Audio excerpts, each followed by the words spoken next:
समान नागरिक संहिता के अंतर्गत जाति, धर्म, क्षेत्र व लिंग के आधार पर भेद करने वाले व्यक्तिगत नागरिक मामलों से संबंधित सभी कानूनों में एक रूपता लाने का प्रयास किया है। संविधान के अनुच्छेद 342 के अंतर्गत वर्णित जो हमारी अनुसूचित जनजातियां हैं, इसको इस संहिता से बाहर रखा है, जिससे उन जनजातियों का और उनके रीति रिवाजों का संरक्षण किया जा सके। इस संहिता में यह भी स्पष्ट कर दिया है कि विवाह केवल और केवल एक पुरुष व एक महिला के मध्य ही हो सकता है। मुझे पूरा विश्वास है कि जहां एक और इस संहिता के द्वारा हम अपनी माताओं, बहनों को, बेटियों को, बुजुर्गों को, बच्चों को और समाज में ऐसे अनेक लोग जो समाज के अंतिम छोर में खड़े हैं, उनको अधिकार दिला पाएंगे। उनके साथ होने वाले किसी भी प्रकार के अन्याय और भेदभाव को समाप्त कर पाएंगे। इसलिए हमने ये यूसीसी इसको लाने का, इसको विधेयक के रूप में आपके समक्ष प्रस्तुत करने का साहस किया है। इसीलिए हमने कदम आगे बढ़ाए हैं और यूसीसी की जो रिपोर्ट अध्यक्ष महोदय सदन में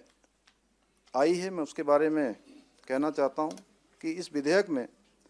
हमने समान नागरिक संहिता के अंतर्गत जाति, धर्म, क्षेत्र व लिंग के आधार पर भेद करने वाले व्यक्तिगत नागरिक मामलों से संबंधित सभी कानूनों में एक रूपता लाने का प्रयास किया है। एक बात मैं स्पष्ट कर देना चाहता हूं कि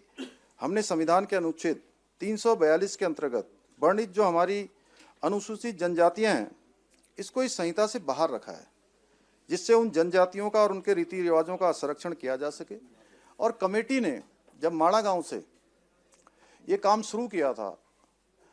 और अनेक स्थानों पर चक्राता हो या धारचूला हो या खटीमा हो, नानकमता, खटीमा, सितारगंज, अनेक स्थानों पर जब जनजाति समाज के बीच में कमेटी गई थी, तो कमेटी ने भी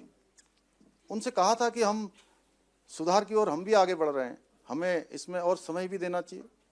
तो मैं इसमें कोई बहस में नहीं जाना चाहता। मैं सदन के समक्ष, चूँकि हम लोगों ने हमेशा ये सोचा है कि जो प्रदेश के हित में, समाज के हित में हो, उस काम को आगे बढ़ाएंगे, किसी पूर्वाग्रह से ग्रसित होकर उस काम को नहीं करेंगे। तो जनजातियों के हित में हमने एक कदम उठाया कि उनको जो अनुच्छेद 342 में भारत का संविधान जो उनको सुविधाएं देता है या उनको जो संरक्षण देता है, उसके अनुरूप ही ये कमेटी ने आगे बढ़ने का काम किया है। और इस संहिता में यह भी स्पष्ट कर दिया है कि विवाह केवल और केवल एक पुरुष व एक महिला के मध्य ही हो सकता है। ऐसा करके हमने समाज को स्पष्टता देने का प्रयास किया है और अपने देश की जो संस्कृति है उसको बचाने का काम भी किया है। उसमें आप सब लोग, मैं जानता हूं अन्य प्रश्न भी कर सकते हैं, लेकिन उसमें हम जब विस्तार से अध्ययन करेंगे, माननीय उच्चतम न्यायालय के जो आए हुए निर्णय हैं, उन निर्णयों पर अब जब हम बात करेंगे तो स्पष्टता आ जाएगी। मैं जानता हूं कि कई बार आप सबके मन में जिज्ञासा जरूर हो रही होगी जब मैं ये बात कर रहा हूं। तो संहिता में सभी प्रकार के जो बच्चे हैं, उनके अधिकारों व उनके संरक्षण पर भी विशेष ध्यान दिया गया है, चाहे वो बच्चे जायज रिश्तों के आधार पर पैदा हुए हैं या अन्य रिश्तों के चलते हुए हों, गोद लिए हुए बच्चे हों या